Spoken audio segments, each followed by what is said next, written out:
Here's a quick podcast for all you true crime fans. The case of the missing Reeses.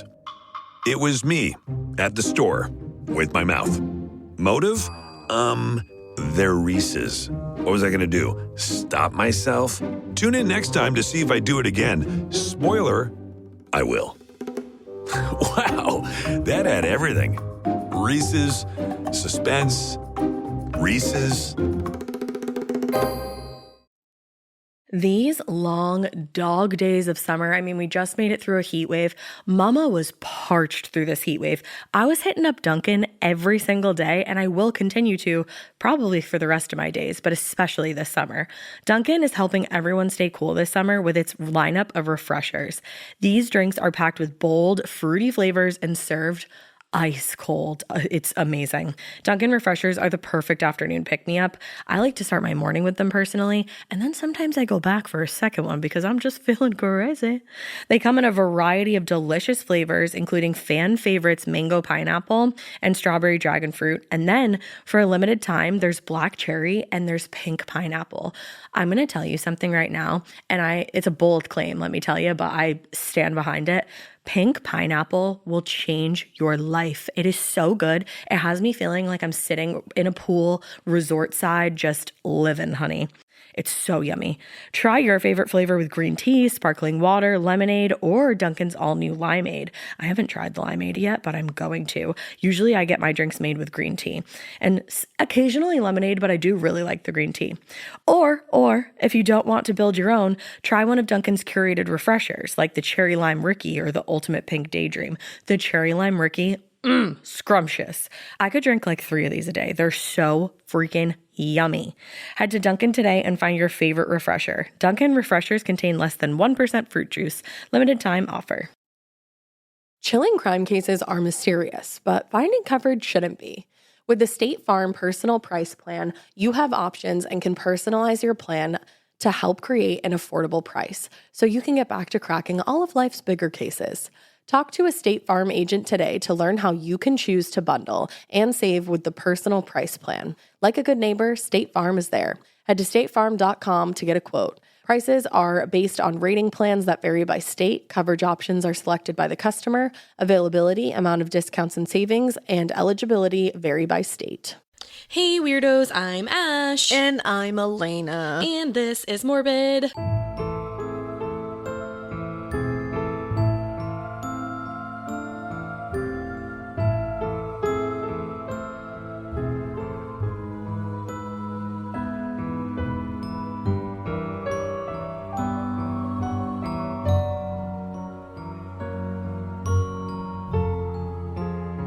It sure is. Here we are.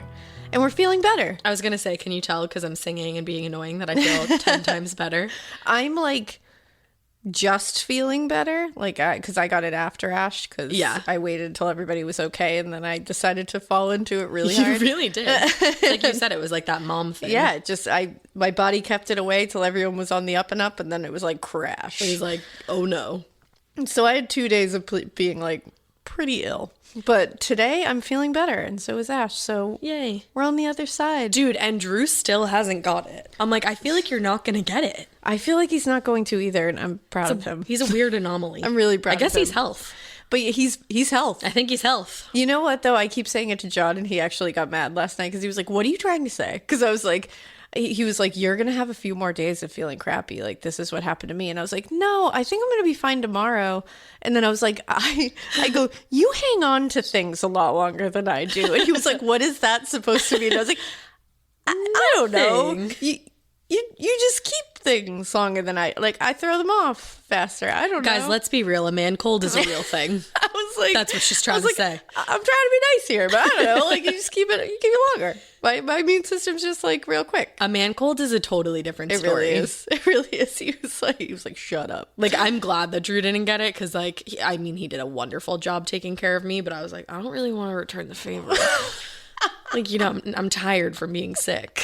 John got a pretty gnarly version of it. Yeah. But, that's our family update. I'm out of it. So that's good, everybody. I might sound slightly stuffed up, so I apologize for that. But, We do what we can do. We just have our sexy Phoebe voices on. Phoebe Buffet. Which apparently you always have, but Yeah, guys, I'm still. I want to talk about that every single time we talk. Like, here we are, we're sitting down again. I have never in my life heard this comparison that that I sound like Lisa Kudrow. I've never heard it in my life. I don't know. Until we had a podcast. Even when I close my eyes, I can't hear it. But there's a lot of things I didn't find out about myself until we started a podcast. I know. So. Exactly. But it's wild to me. But that's not why we're here.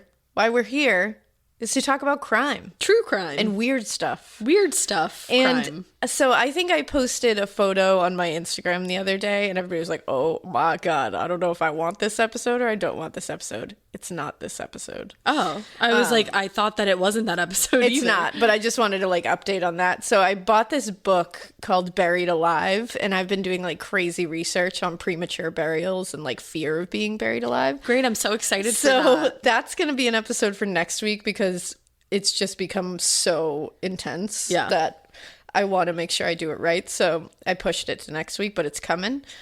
So I decided to do like a fun old-timey murder. Fun. Nothing's fun. Nothing's fun here, but like, you know what I mean. Yeah. Old-timey, kind of. Yeah. So this one was the murderer's name is Marion Stembridge. It is a man.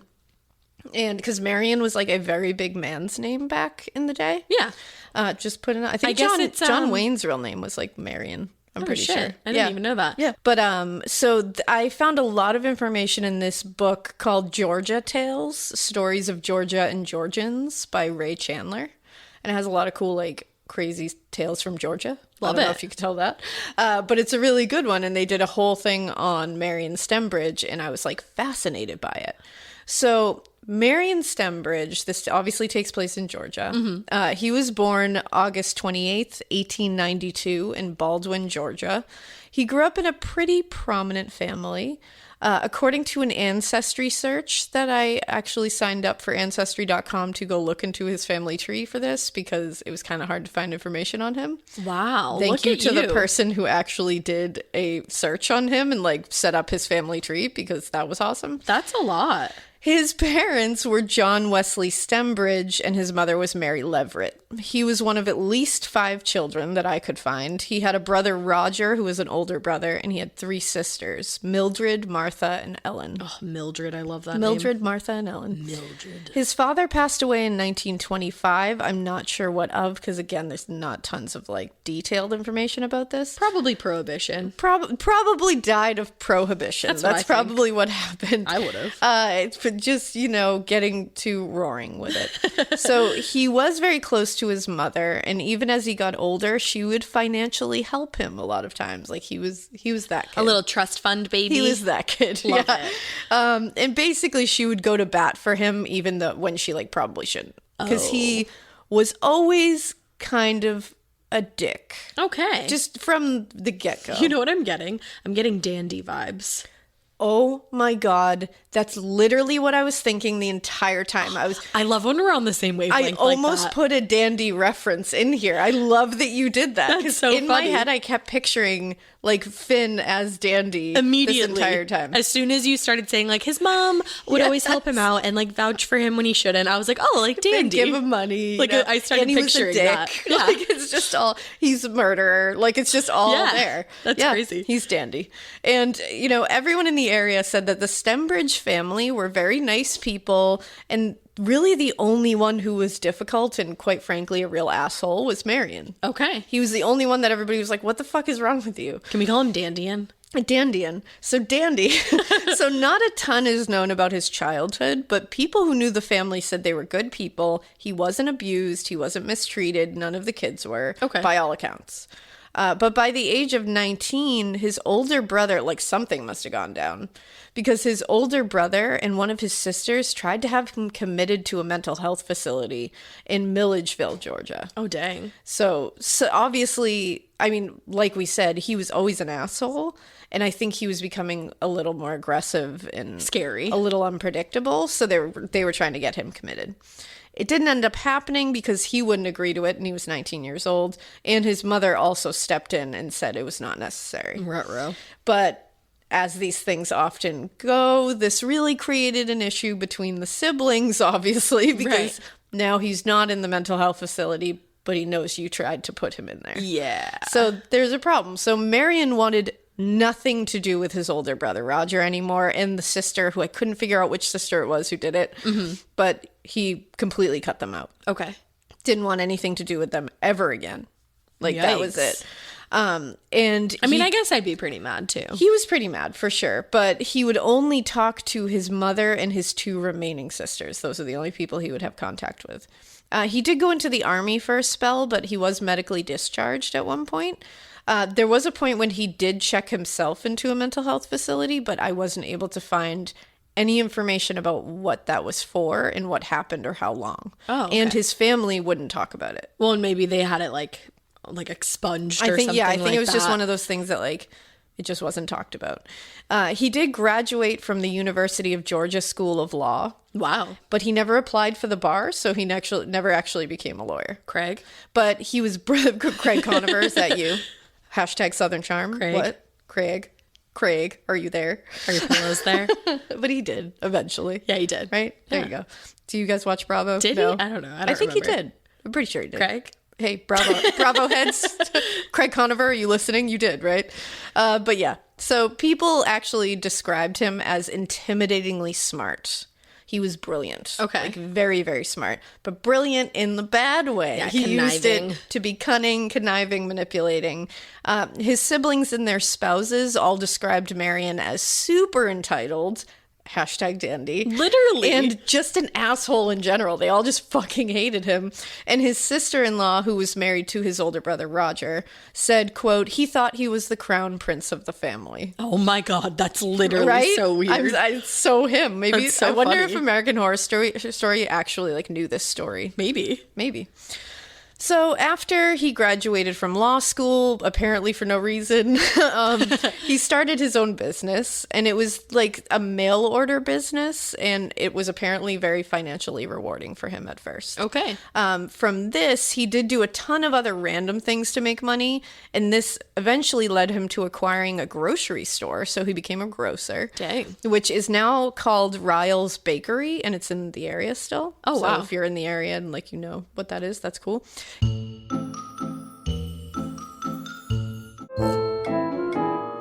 He also had a lumber yard, and he dabbled in real estate. So he was putting his hands in all different areas now. A Marion of all trades. He's a dandy of all trades, and he was successful at all these things, but he was successful because he was an asshole and because he was intimidating people, and he was like using force to get his way. Okay.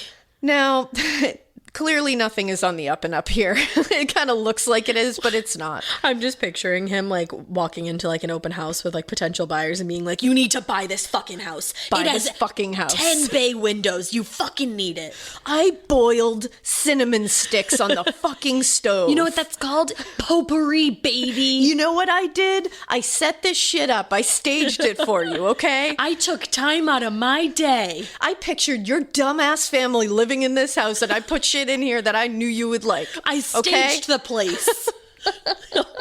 That's what he did. He's using force. That's what he did.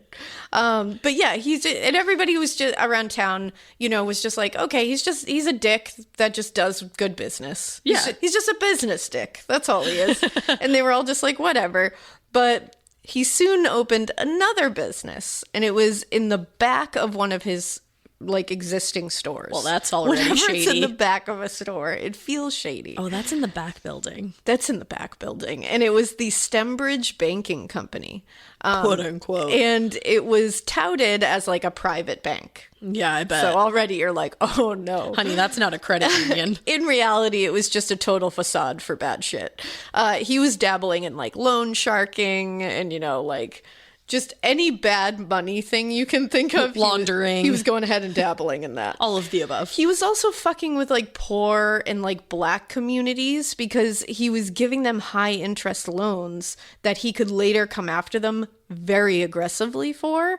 And he would also take advantage of non-educated or illiterate communities by purposely putting like language in contracts that he knew they couldn't understand. What and a then fucking asshole. forcing them, like intimidating them into signing these contracts. Jesus, what the fuck? It's also like you're already rich, bro. Yeah, and but he's getting rich off the backs of lower income families and like people that are being already marginalized in the community. Which no, is and it's fucked. like, but like your mom is gonna give you money anyway, so like, why do you need to do that, you jackhole? because he's a dick. Yeah, That's just, he liked being an asshole. yeah, I'm just mad about it. Now, according to that ancestry search that I did, it did say, and I couldn't find this in a lot, like any other sources. So I was like, ooh, look at me finding it on Ancestry.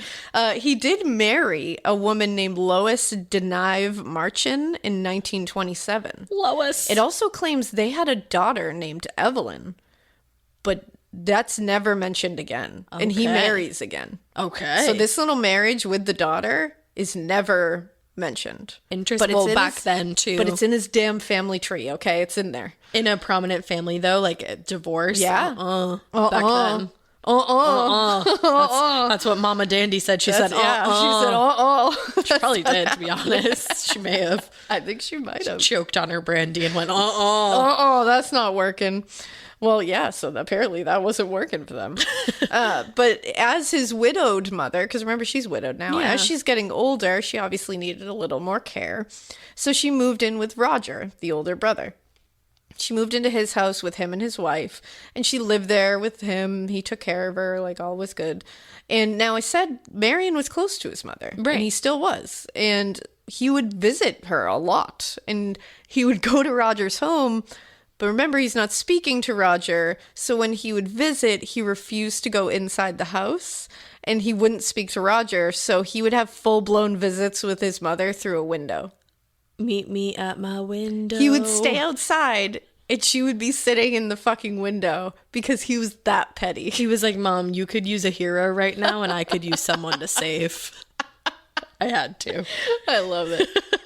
And That's a lot. his elderly ailing mother, right? who can't come outside to sit with you. It's like, sit at the window seat, biatch. Sit at the cold ass window, Ma. Let's open Jesus. this window so you can talk to me while I stand here like an idiot. Also, can't you just walk in the house and like not like, you know, not say much? Honestly, I would think it would be pettier to walk into the house, not speak to Roger or his I wife. would rather. And just visit with your mother in his house and then leave without saying That's some anything. Gemini type shit that I would absolutely I do. think that's pretty next level. And I think like Dandy / Marion really missed out on an opportunity here. I think so too. But maybe Roger was the kind of guy where like you couldn't come in his house without speaking to him. Yeah, I mean, personally, if my sibling, who I wasn't talking to, walked in my house to have a visit with my mom, they'd be like kicked so far down the street. Yeah, I that would personally they escort would them split out. in two. But Yeah. like, I don't know. Yeah. You got to try it, I guess. Shoot your shot, Dandy. Shoot your shot. But he didn't. He would just make his mom talk to him outside the window. And again, Marion was always known around the area, even since he was younger, because he was the only asshole in that otherwise normal family. But now that he was an adult, he was really becoming kind of a like shady figure in the community. Many people thought of him kind of as just someone who was weird, kind of eccentric. He was cold, he was distant, he was definitely not like inviting conversation. Like he would just kind of walk through and you just don't even maybe tip your hat to him. I don't know. Like Yeah. you do. I don't know what they did back then, just tip their hats. I have literally no idea. But someone who didn't like, he was definitely someone who didn't like to chat. He didn't like small talk, which like I feel him on Same. that. He wasn't looking to make tons of friends. He just went about his business, polite but quiet. But they also said that he only ate cheese and canned goods. What? Why? What? My lactose intolerant ass just like literally had to excuse myself to go to the bathroom. Like, I'm like, hold on, actually. The thought of only eating cheese and canned goods with my IBS over here, I'm shook. I'm literally shook right now. Like, you're just eating cheese, beans, and soup, sir? Like, that's not on the pyramid. It is on the pyramid, but you have to complete each step of the pyramid. But you can't just have like one part of the pyramid, sir. No. Like, Are canned goods even on the pyramid? No. and he was very particular about his canned About his goods. canned goods. He would only pull a canned good from the back of the shelf Oh. because he had this weird thing where which I'm going to be real. Like, I know it's neurotic, but like, it's kind of true that they push the ones they want to sell to the front. No, it's true. Actually, one of my really good friends always picks the second thing, which like... Well, when I read this, I was like, oh no. Yeah, and ever since she told me that, the back one. I usually pick like the second or third one because she told me that. Back. And she was like, yeah, and now I'm like, yeah. And now I'm like, yeah. Canned goods from now the we're back, all like, please. yeah. So, you know, here we are. We're like, yeah. Like the milk, ever since I was younger, milk, like if Ma always. sent me to get milk, I'd always take the back one. Always. Because they put it there first. Just look at the dates, guys. The closest date is always sitting there staring you right in the face in the front row. If you pull from the back, you're like, oh, okay, I'll have this milk for a full ass month. Yeah. Thank you. Literally, The zoot other your one's hand like, to the back. you better drink that in 48 hours or you're going to be chewing it. Do you ever buy milk and it's literally like I always pull from the back, but in the past there's been circumstances where like maybe Drew goes to There's the been milk, moments you slip up. and it's like the due date is literally like 2 days from now. And I'm due like, date. what do you think I'm gonna do with this milk in 48 hours? You're like, do you think I'm just going to like bathe in it Like real this quick or gallon of something? whole ass milk, which Yeah. like is never in my house. But You're just what? gonna chug that. What? Yeah. It doesn't make sense. A lot And of you know questions for the lactose what? industry. Marion felt the same way. But back then, I think it was only weird though because he only ate canned goods and cheese. So like, Yeah. that made any other kind of neurotic behavior with that canned good or cheese A little weirder. a little weirder and more eccentric. Maybe he was like scared of. Maybe he had like I don't know. he was scared of a lot of things. He was very paranoid. I wonder He was if he a paranoid had guy. like here I am armchair diagnosing, but I wonder if he had like some kind of OCD or something. I mean, I think he was just a paranoid man because I Yeah. think he did a lot of bad things. He knew he fucked over a lot of Someone's looking people. over his He shoulder. fucked over a lot of families. He was always like, we'll get into it, that he was always worried about being poisoned. Like a king. He was always worried about being poisoned. So maybe that's why he only ate canned goods, because you need to Maybe. can open them. Exactly. That's what I was thinking is like, it's a little more tamper proof. And then I guess cheese But is cheese, I guess just- it's like cheese is mold. So it's like, you might as well just go with it. Yeah. Who's going to poison cheese? Wow, I can't imagine his shitting life. Like dead ass. Gross, but dead ass. Shut His ass may as well I have need been to dead. know about your GI tract, man. I do. I'm so interested. But, you know, again, everybody knew him as cold, distant, just quiet. Nothing really, like, crazy. But if you were doing business with him, it was a different Marion. People who dealt with him in business said he was ruthless. Like, ruthless. He would get super aggressive and intimidating wherever money was on the table. If we were dealing with money, he's going to fuck you up. He's like a mob He's boss. gonna fuck you He's up. going to fuck you up. Man. In fact, he was known to always carry at least 3 guns with him at all times. He would have a German army issued 9mm, and it's like a Walther P38 semi-automatic. It's like that. I read it in that book. Gun people, you can tell me if that's crazy. Because actually, somewhere I read that it was weird because he kept it in his coat pocket. And somewhere I read, like, that's a weird gun to have in your coat pocket. I think I'm imagining it's not one of those, like, little ones. That Maybe would it make could sense. go off easily or something. And I imagine it's probably cumbersome. It's probably not one of those little, like, pocket ones. Yeah, but we don't know what kind of jackets But- he was repping. I don't know. But then he would also carry a leather briefcase with 2 guns in it.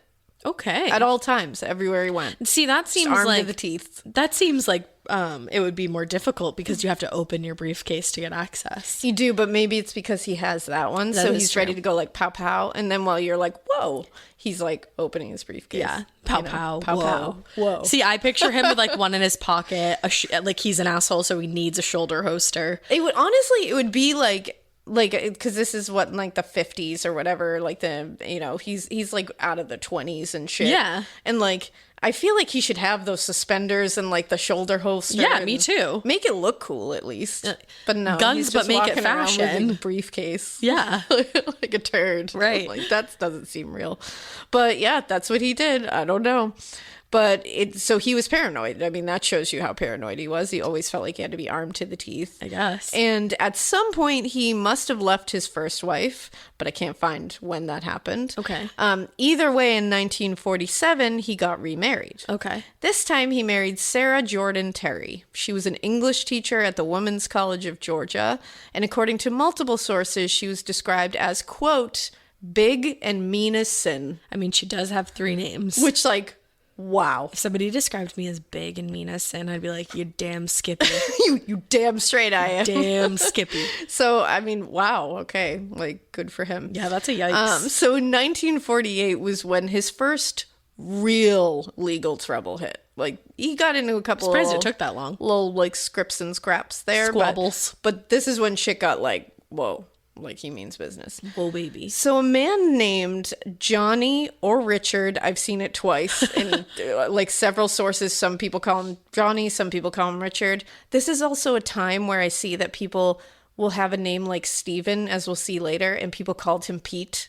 Yeah. So like none of it makes sense. So maybe his name was Richard and they were like, hey, Johnny, come here. Well, maybe it was like a middle name type situation. Yeah. And sometimes it just wasn't, and they just called him a different name. Yeah, like sometimes his name was Steven, and they were like, Pete. The come here. 40s. So, it happens. Either way, his last name was Cooper. Okay. I'm going to call him Johnny, because that's just fun. Johnny And I married a Coops. Johnny, so I'm just going to go with it. He had been in debt with Marion for a while. He was one of those lower income customers who Marion really took advantage of with his high interest rates. He had loaned him $800 plus a ton of money for insurance, like through him, to get a 1941 Chevy car. Like that's what he was doing. Like he would loan for car loans and house loans, mortgages. He added a ton of extra fees onto this, and he was ruthless with collecting that money. And Cooper had his brother and his mother, Emma Jonikin, be his co-signers for this loan. So they were also on the hook for the money as well. Okay. Now, a few months after getting the car, he was in an accident, and he went to Marion for help using that insurance that he had purchased to fix it. Right. But when he got there, he discovered that Marion had charged him for the insurance, but he had never actually got the insurance for him. Oh my God. So when he needed it fixed, it was just be more money. He was like, now you just have to pay for the whole thing.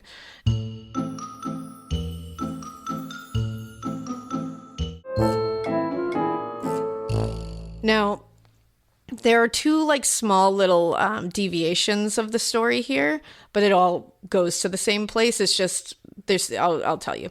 So one was that one of the stories says that Cooper dropped the Chevy off in front of Marion's store with a note that said, "You can have this pile of steel for my note." The note meaning like the loan. Sure.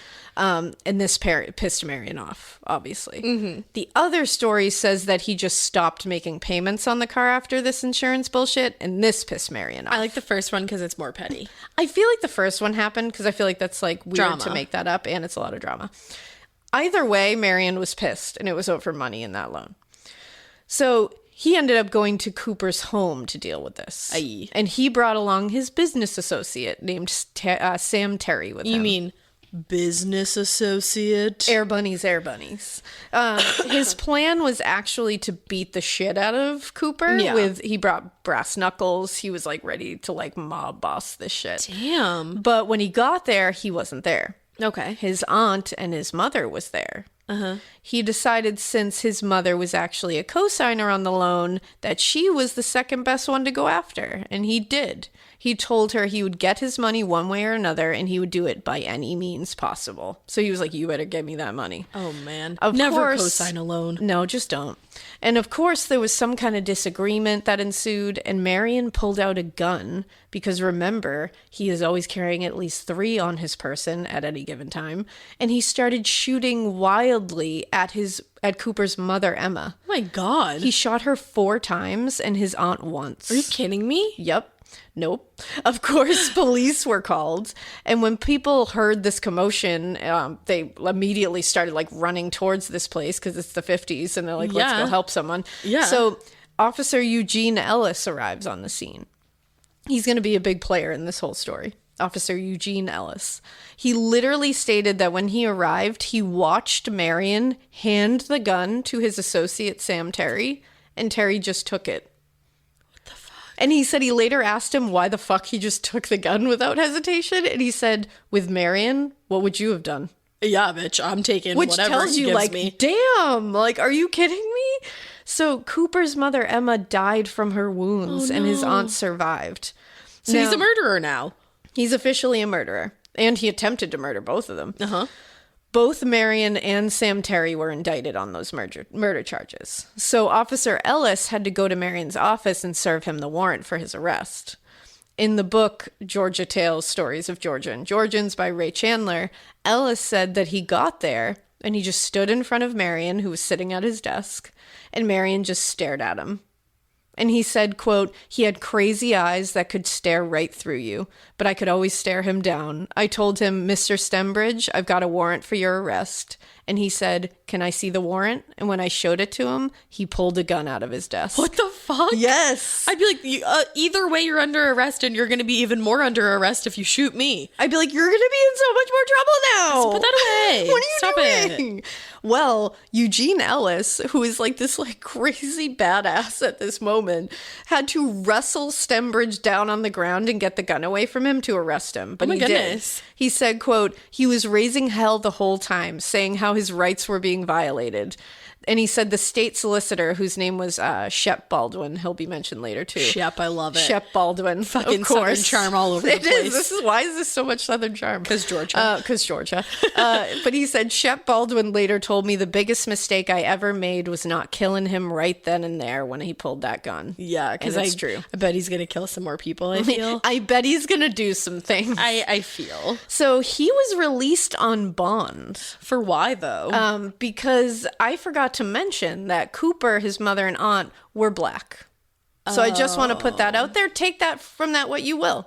But he was released on bond, and his trial was in July, and we'll see that might play more into this a little That's bit. really fucked up. I'm not saying either way. I'm just saying look at the facts here. Yeah, that's so fucked So up. the judge for the trial was Judge George Carpenter, and the defense attorney was another guy named Marion Ennis, who was actually Marion's. Now this is going to be crazy. Hold on. So Marion Ennis is now the lawyer. Yes. And he was actually Stembridge's brother Roger's wife's cousin.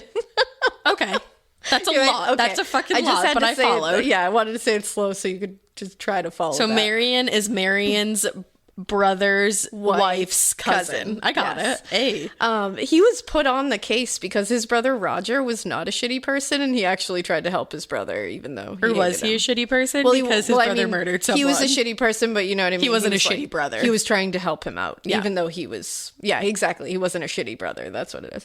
So he ended up being convicted because... Good. Hello. Because murder. Because literally, like, hello. Because, like, how do you... Yeah. Like, he was literally standing over a dead body and a wounded person. Holding a and smoking gun he was that he then holding a gun handed. that he then handed to his associate. Right. He was sentenced to 3 years in prison. for a whole ass murder and For a whole ass manslaughter. attempted murder. And Good. attempted manslaughter. That's what they were calling it. Wow, that's cute of them. What That's a why I'm fucking saying, like, bunch of assholes. things were weird back then. So Things were racist back then. things were real racist over here.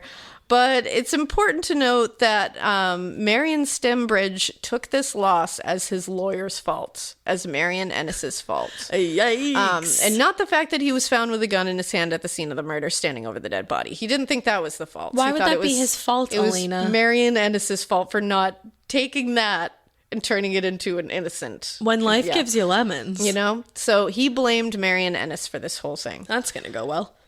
Weirdly, Sam Terry, his accomplice, just vanished before his trial date and was never seen again. Makes sense. So weird. I don't know. Crazy. So out of the blue. Whoa. So while out on bond during the appeals phase of his trials, he moved into the top floor of the Baldwin hotel, excuse me. I was like, he was not up He in was a not motel. a motel guy. He was a hotel guy. Motels don't and- have top floors. They don't. And he just completely left and abandoned his wife Sarah. Good. Like just was like bye. As They'd one been does. married for like 2 years at this point. She's like, you know what? Better off. So according to the Georgia Tales book, while there, quote, he had dozens of locks and bolts put on the door of his room and would not allow the maids to clean the room unless he was there. He kept a large refrigerator in the room padlocked. Rumors spread, likely originating from the maids, that he had put sheets of glass on the floor to guard against someone trying to electrocute him, and that he had put sheets of lead between the mattresses of his bed because he feared someone would try to kill him with x-rays. What? He was really just trying to hedge his bets. He was just, wait, how are what? just He was really trying to afraid make sure. someone was going to kill him via X-ray. yeah, Okay, obviously. alrighty. Yeah, obviously. Or someone was going to electrocute him. Those are two very common methods for murdering people. Electrocution Through the floor. and X-ray Electrocuting exposure. you through the floor. Like, can they not electrocute you anyway else? What the fuck? The amount of cases we've covered where people have been electrocuted or exposed to radiation through X-rays. Fuck. It's crazy. What It's happened an to this epidemic out there. man's? What happened? Yeah, he's having a real moment. His appeals were rejected, which is shocking. But he was actually freed on a weird twist of events. He fired Marion Ennis as his lawyer, and his new lawyers argued that he was convicted on a testimony that was actually perjury. So they just let him go. All right. So he murdered someone. They just let him go.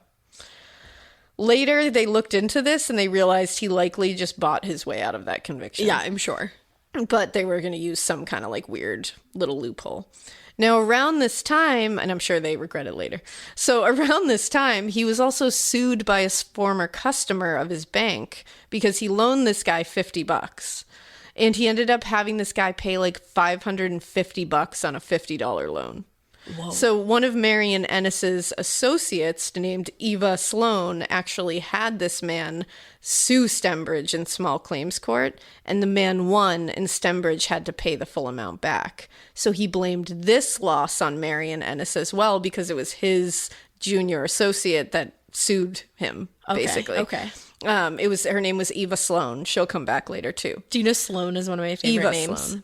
I'm just saying Sloan is one of my I thought you favorite said names. Diva. I thought you said Dina Sloan is one of your. I was like, that's a very specific name. I but said, yeah. did you know? No, I didn't know that. But now you know. Well, so Marion Ennis is now a target for his hatred, Of course. and now Eva Sloan is now not his favorite person either. Okay. So we're not racking up some good points here. No. I need to also know what's in that padlocked refrigerator. I know. I gotta know.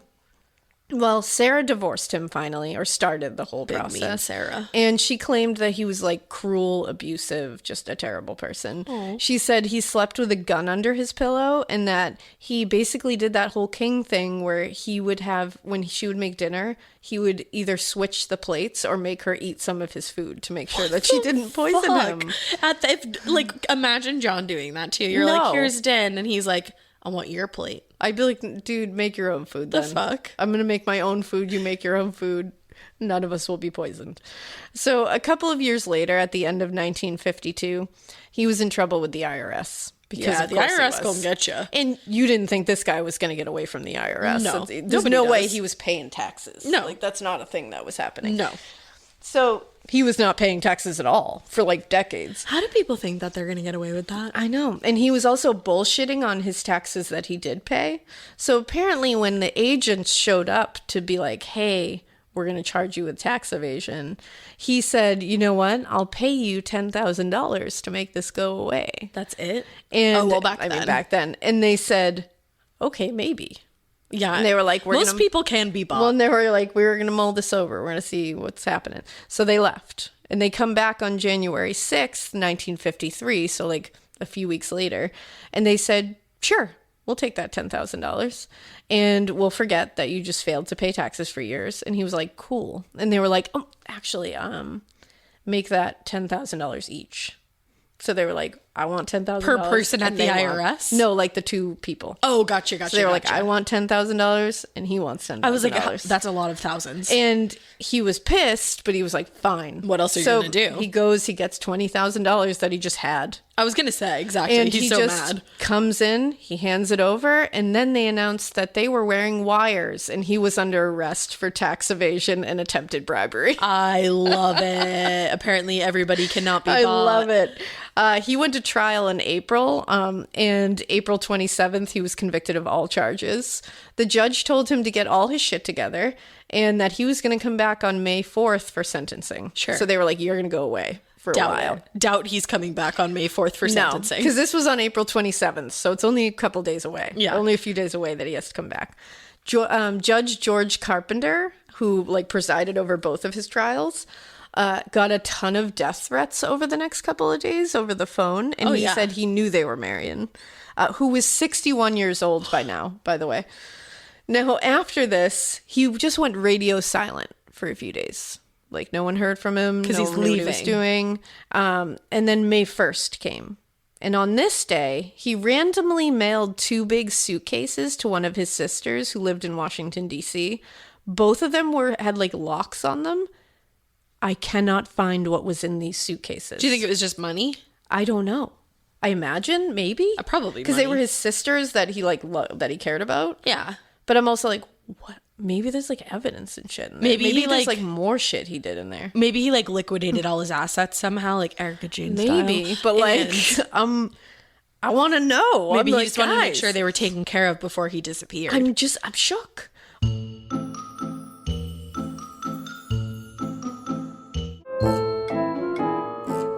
Well, also apparently on that day, May 1st, which this was a Friday, he went to Marion Ennis's office a few times, his lawyer, who he blames for everything.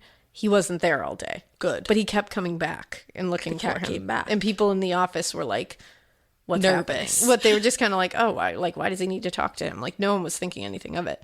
So May 2nd, the next day, that was a Saturday, and it was a big day for several reasons. One, this was the day Marion Stembridge finally snapped, and we're going to get to that in a minute. 2, it was the town's kickoff sesquicentennial celebrations. What? Yes.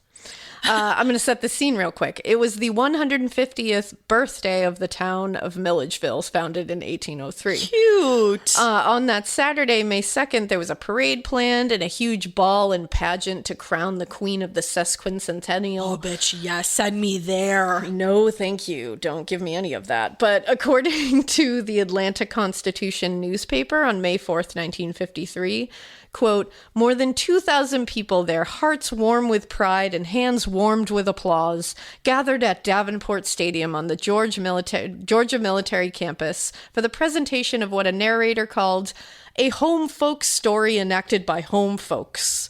500 Baldwin County citizens of all ages and collection of rolling stock, which included everyone from an early settler's jackass to carriages, tandem bicycles, and something else paraded across the field to present the story, which began with the Native Americans and ended in the president. The present. So basically, it's like, woo, we're going to watch this whole reenactment of the town being born. Everyone's psyched about it. Yeah. We got donkeys over here. We got fucking tandem bicycles. We got horse-drawn carriages. Everyone's having a ball. Wow, okay. The streets were all decorated with red, white, and blue shit, and there was all kinds of shit about the town's history. It's I Know What You Did Last Summer. It literally is what I was thinking of. Oh my God, I love that we're on the same wavelength I was today. literally thinking about the Croaker Queen. Yes. That's what I was thinking of. Yes. I was like, oh my God, we are one. I know, I love it. Oh, a lot of people dressed up like the 1800s, like gear and shit. Get it. They carried around fake muskets that just shot fireworks out, which sounds not safer than real muskets to me. Sounds real but, danger. Like maybe just carry around real muskets at that point because you could literally kill someone with fireworks. Either But way. okay. And again, reenactments, parades, presentations, pageants, parties, picnics, food, dancing. Davenports. Just lots of fun shit. The governor was going to come. Obviously. Big deal this birthday. Big deal. It sounds like the 4th of July for this small town. And it was going to go on all week. They had damn. shit planned all week, but this was like the kickoff. Remember when things celebration. used to be fun? I mean, I don't, but Yeah, I mean, this was, I imagine it was like, this pageant sounds horrifying, but like, that's just me. why? Because I am who I am. So, while this is all happening and about to kick off in the afternoon with the parade, in the morning, Marion Stembridge is plotting some shit. Yeah. After a bit, he drove his car to the home of Shep Baldwin, the state solicitor. He was the one who had chosen initially to prosecute him on that murder. Now, Shep was in his home that morning, and he watched Marion drive up in his car through the window, and he said he just sat there for a while, and then he just left without doing anything. And so later, he realized that Marion likely saw that there was no car in the driveway and assumed he wasn't home, and that's why he left. Okay. In reality, Shep's wife had that car and was using it that morning, and that's why it wasn't in the driveway. Thank goodness. And he was like, and it definitely saved his life. Yeah, of because course it later did. we find out that he was on his list to kill that morning. Oh my God, he has a list? Yeah. So he went back into town and he creeped outside of Judge George Carpenter's office for a while. And witnesses said he was just staring in the windows and shit, but the judge wasn't there that morning. I love that, like, nobody's there that morning. Nobody's there. It's not working out for him. He then walked into the office of J.C. Cooper, who was the clerk for the Superior Court, and he just stood in front of him while he sat at his desk. And the clerk was just like, "Hello, Mr. Stembridge," like, just said it, and he just stared at him and then left. And he was like, "What the fuck does that?" And he said he, like, propped the door open before he left. So he was like, what the fuck? And later, what they think, he was like, he was definitely on his list, the clerk, but he was lower on his list. So and I think what we're going to find out later is he needed to do this quick, what he was planning. And so he was going after the bigger targets first. And then he was checking to make sure where these other people were, and he was making sure he had an easy access to get them. He could quick. just walk by and shoot him through the door. So he was propping open that door to be like, "I'll be right back." Yikes. Yeah. So then around 10 a.m., he went straight to Marion Ennis's office. I bet. And as you can imagine, Marion Ennis is probably number one on that list. His office was above the campus theater, which showed movies and, like, shows and all that stuff. It's like this old-timey, cool-looking theater. Like the Stars Hollow. Yes, that's red exactly and white. it. Yeah. Red and white. It's like the red and white.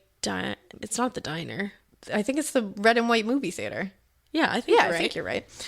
Yeah, whatever. Gilmore Girls. You love it. We love it. We all love it. Here we go. So the campus theater was like that, and they'd had lines around the block that day because everybody was out that day. Stembridge walked right by this whole crowd of people. Marion Ennis's associate, the attorney I talked about before, Eva Sloan, was also in the office. And again, she had worked on that case to sue Stembridge for that man who was made to pay like $550 for $50. Right. She was there, but she was definitely on the list, but she had just left Marion Ennis's office and was in another office talking to another attorney. Oh my goodness. I love how the stars are aligning for everybody It's so crazy. far. And that other lawyer said Sloane's back was to the door and he was watching, like he just happened to see over her shoulder that Stembridge walked right by the door. And he was like, "What the fuck is going on?"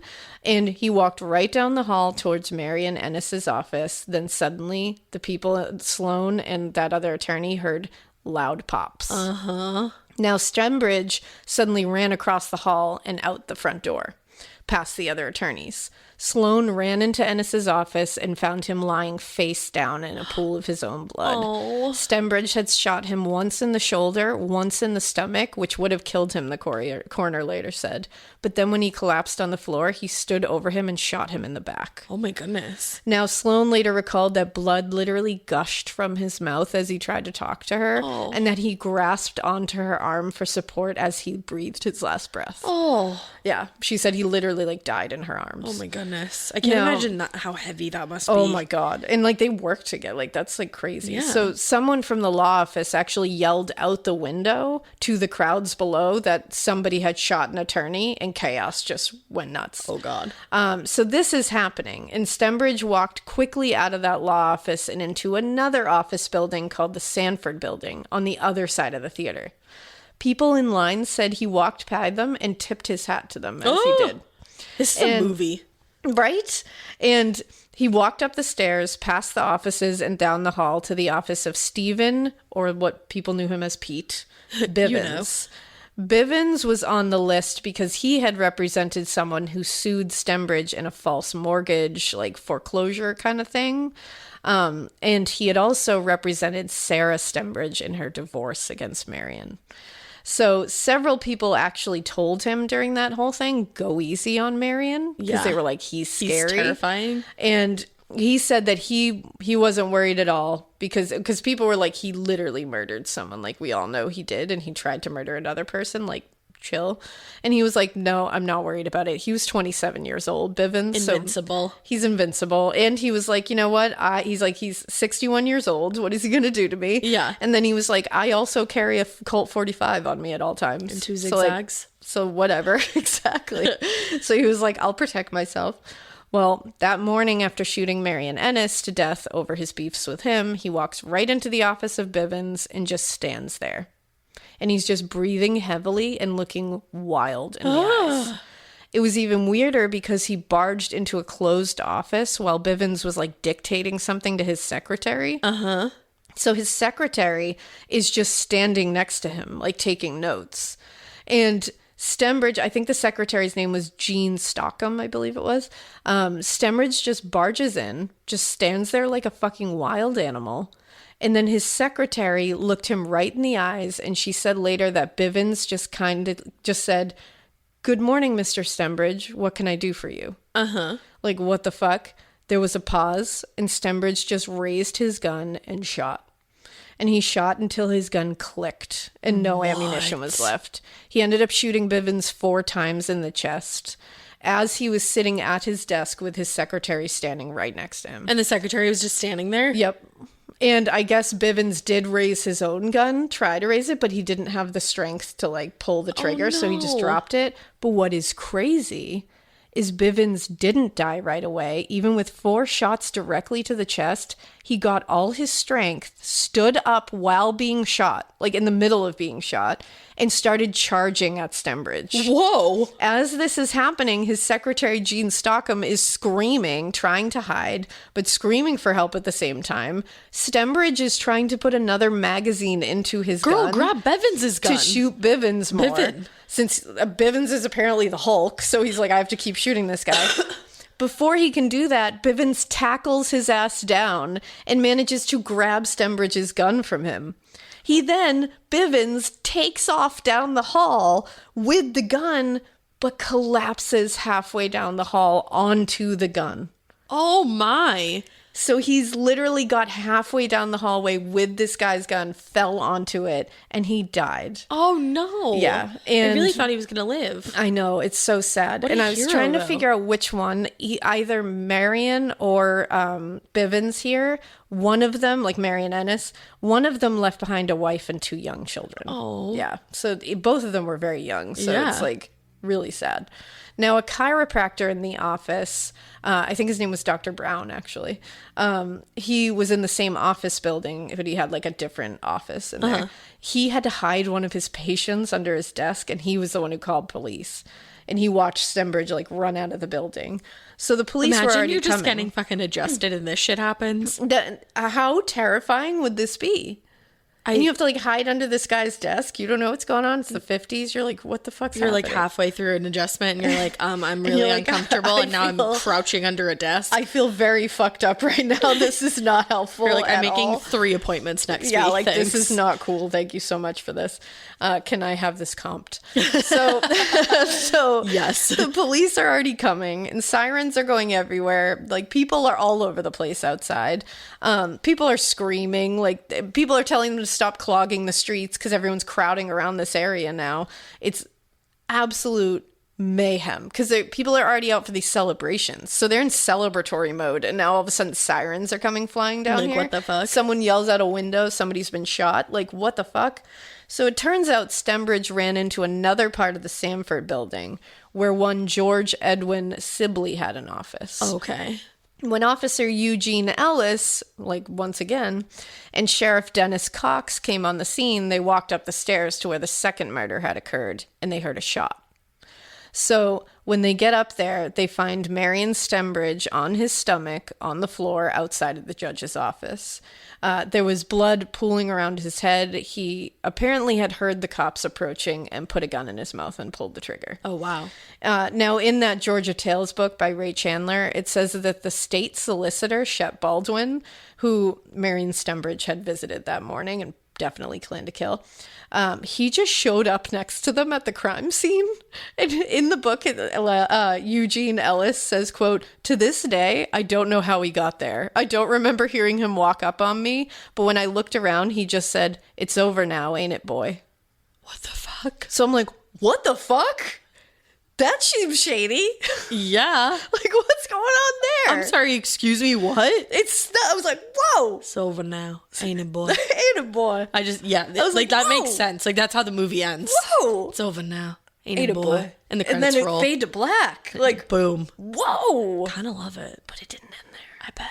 So when they they could do that trick thing where the credits roll and then and then boom, we're oh back. no, yeah. We're back. So when they searched Marion Stembridge's hotel room at the Baldwin Hotel, they found out just how scary and bizarre he really is. I think they already knew. There was guns, bullets. Good surprises, free dessert.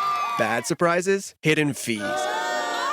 That's why University of Phoenix's Tuition Guarantee locks in your tuition rate from start to finish of your program, so you can focus on the sweet stuff. Learn more at phoenix.edu. This episode is brought to you by SoFi, the all-in-one finance app where you can bank, borrow, and invest all in one place. Let's talk about bank accounts for a second. The average bank savings rate is 0.39% in interest. You're earning pennies on your savings, and it doesn't have to be that way. But with SoFi's high-yield checkings and savings, the money barely making moves sitting in your savings account can earn over 8 times the national average savings rate with eligible direct deposit. No account or overdraft fees. We love transparency. You can get your paycheck up to 2 days early, plus get up to a $300 welcome bonus when you sign up with eligible direct deposit. Sign up for SoFi checking and savings at sofi.com/morbid. SoFi checking and savings is offered through SoFi Bank, N.A., member FDIC. Terms apply. It's other weapons literally in every corner of the room, all over the floors.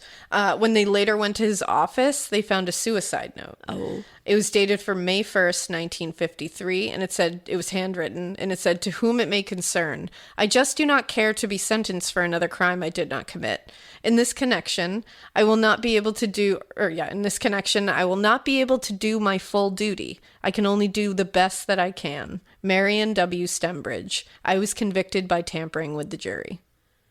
Wrong. So they took this duty he speaks of to be kill as many people he saw as enemies before the police were called. Yeah, that's what I And think. he would then shoot himself in the mouth, obviously. That's why he says he won't be able to fulfill his full duty, but he'll do his best because Right. he knows he won't be able to hit them all, but He's gonna hit as many as he can. So when they checked the weapons on his person, at the time of his death, he had 8 extra magazines with him, prepared to kill a ton of other people. Damn.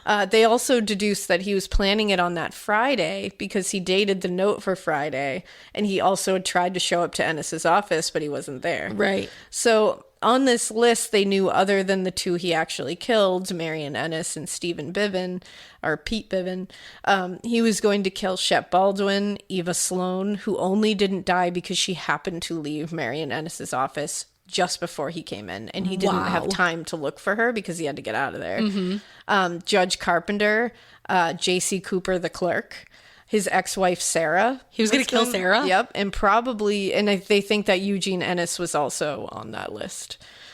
Now, a kid who was in town that day, in the book, he said he was like 10 years old, and I just wanted to put this in because it's like he was like at a corner store. Just Yeah, like, it's a movie. living his life as a 10-year-old.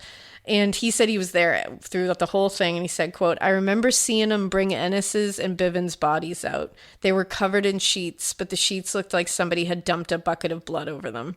Those were the first murdered people I ever saw." Wow. And I was like, damn, you were 10. That's like some Stand By Me shit. Now, the celebrations went on, by the way. That's wrong.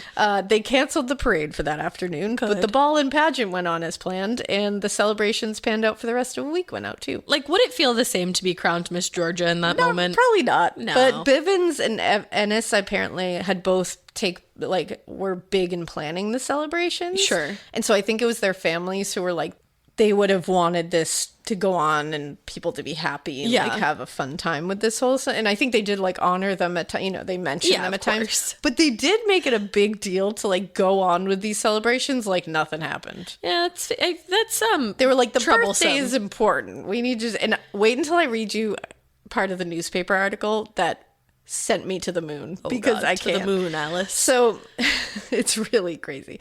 So a story in the Atlanta Constitution on May 5th, 1953 is the most wild thing I've ever heard. Maybe it's just me. But it was about this sesquicentennial, and then suddenly it makes this insane comparison. Now it says this: "No mother, saddened by tragic death in the family in the midst of preparations for a beloved child's birthday party, ever rallied more bravely than did the old town of Milledgeville as it hid its grief over the Saturday slaying of two of the leading citizens and put its best foot forward to receive the first of 10,000 visitors to attend the week-long sesquicentennial celebration. Priorities. No mother, saddened by the death of somebody beloved while planning their beloved child's birthday party, has ever rallied. Who writes like this shit? Milledgeville Who writes this for shit? this fucking party we made up? Like, are you kidding me? That's a lot. What the fuck? That's a response to a trauma. The newspaper is like really concerned with proving that the residents of Milledgeville are like stoic as fuck and able just to forget an actual murder rampage That is happened that day. so of the time though. It truly is.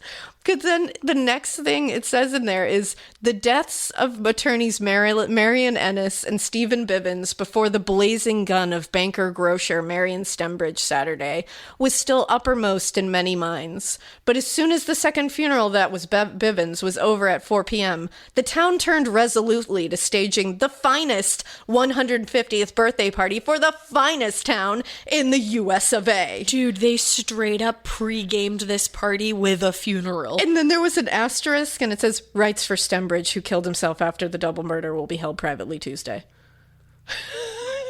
So, like, go to those if you're in the need for an after party, question mark. I love that it's like, everyone was so grief-stricken over these brutal murders. But then they were like, fuck it. It's our town's 150th birthday. And we're the best town in the damn US of A. It's like, you know what? I feel like whoa. Stars Hollow would do that shit. Whoa. Yeah, I think so too. Lots of connections here. That was a lot. So that newspaper kind of blew my goddamn mind. And I have it still up here because I have to find the other part that it's like, they just go, so they're going right from like, you know, the double murder, killed himself, and if you want to go to that, that's fun. That's happening privately on Tuesday. And the next thing is blue-eyed, fair-haired Betty McMillan, 21, winner of the county-wide competition for the title of Queen of the Sesquicentennial, was introduced to her subjects in a gigantic parade through downtown streets at 4:30 p.m. So that same fucking day, They crowned their queen. they paraded this bitch down the streets at 4:30. The same Imagine. streets that Stembridge had just murdered people on. There's still blood on those streets. Like, what the fuck is happening? Wow. Really blew my Priorities, mind. man. Really Priorities. blew my damn mind. It's so stoic. That's a lot. That's a lot to unpack. So somehow this gets slightly weirder. So How? investigators went to Stembridge's store to clean up the mess and start, like, you know, going through the will and all that. Maybe find some more evidence of him being a shitty person. And they found 5 locked safes. So immediately they're like, what? Let's break those locks. What could be in there? So they open them. They have somebody come in and open them. What do you think was in Canned that goods. safe? Canned goods. Kind of close, I Cheese? guess. Should have been. Jars of his own urine. What? Yep. They were all labeled with his name and the dates that they were collected.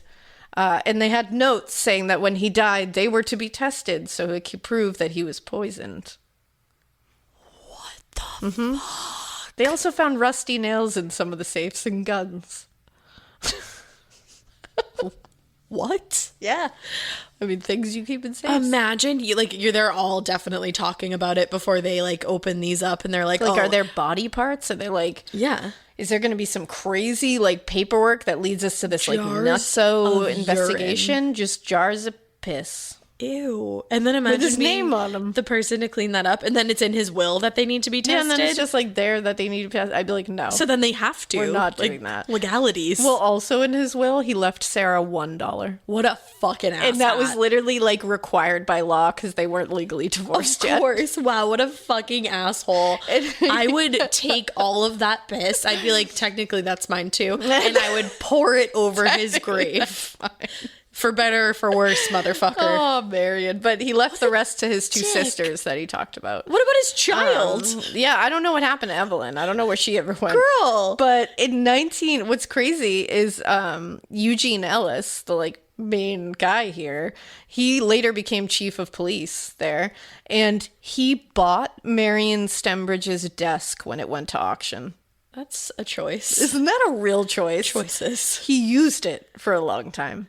He also kept the handwritten suicide note. That's, It's a moment. I mean, he was a big part of this case. Yeah. And the desk, I guess, was the one that when he came to arrest him, like, he, like, tackled him over. So I guess it's like... Okay, so yeah, okay. That I get. The desk I get. Like, the suicide note, I don't know. Yeah. I mean, he was a big part of the case. I get, sure. There's like one of the police chiefs in like the lady in the Dunes case like had her skull in the thing as like, but that was like a reminder to find her.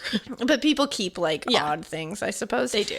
But I thought that was interesting, and I kind of get the desk because I'm like I get the want it desk because I feel like it has like bad vibes on it. But like I guess get it. I would just keep the urine. I would keep one jar of that urine. Keep the urine. I would. Says. I would put it in like in a case, and I'd be like, you know whose urine that is? She said she'd keep the urine. Not all of it. I wonder if the urine is around, or if they just got rid of it right away. They must have had to test it. So maybe. There's no way the urine's still around. They didn't test that shit. No, There's no way they were listening to that. So in 1989, there was a book written called Paris Trout, and it was written by Peter Dexter, and it was loosely based on this rampage, in case you want to read it. But I guess the town of Milledgeville was very upset about this because, again, it was loosely based. He never claimed it was the actual story, but they don't like this being brought up because it's like it's kind of a black splotch on the community. They don't like it being brought up because they're fucking having some regrets on celebrating. Because it's a lot. Post-murder. And there was a movie made in 1991 called Paris Trout. Oh, I want to watch it. Yeah, and I guess I haven't seen it. I've never heard of it. Let's watch it. We should watch it. And the home he once shared with Sarah, it was like a boarding house.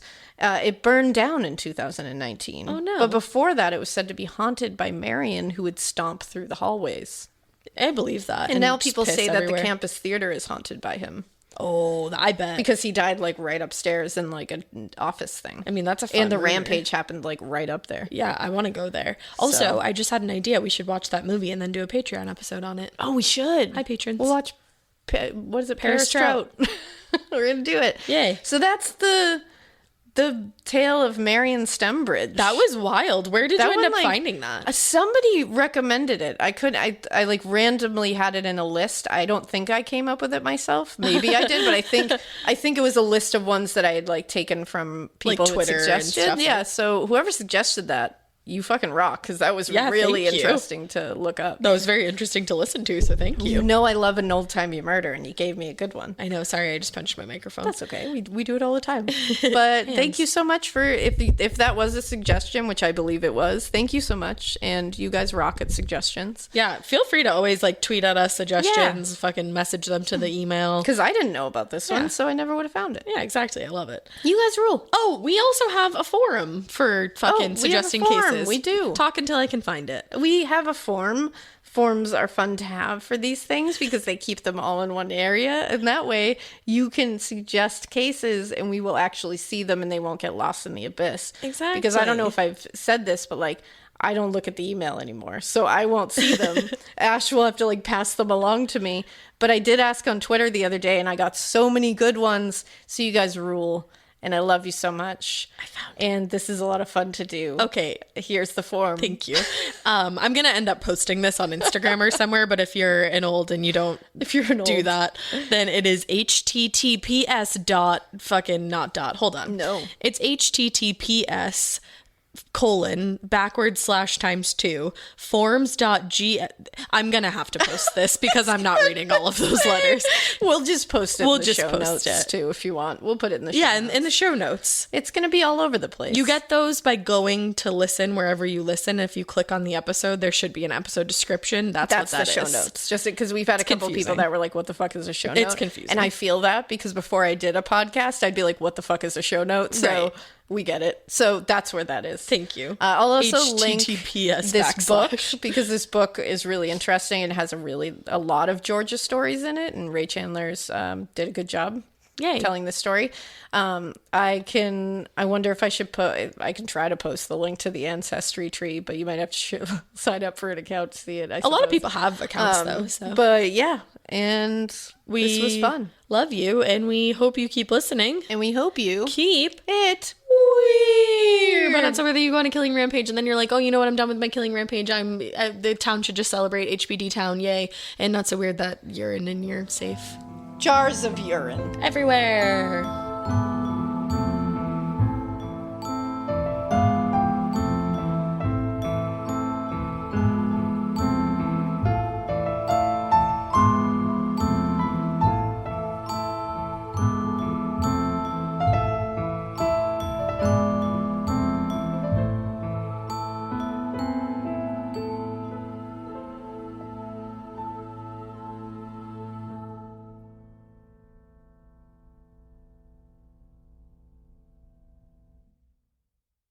I'm Lindsay, and in my line of work as an investigator, I'm always looking out for other people. Getting my diagnosis didn't really change that, but it did make me realize that I also need to keep an eye out for myself.